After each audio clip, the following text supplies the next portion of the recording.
Обезводнени сме с световъртежи. Част от нас, аз и Геша. И си тръгваме посрани, тъй като не може да довършим маршрута. Това е истината. Пешо, за тебе го пиша това.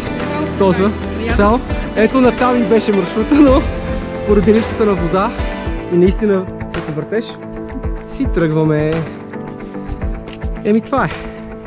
Ако някой намери това, да знае, че сме умряли тук.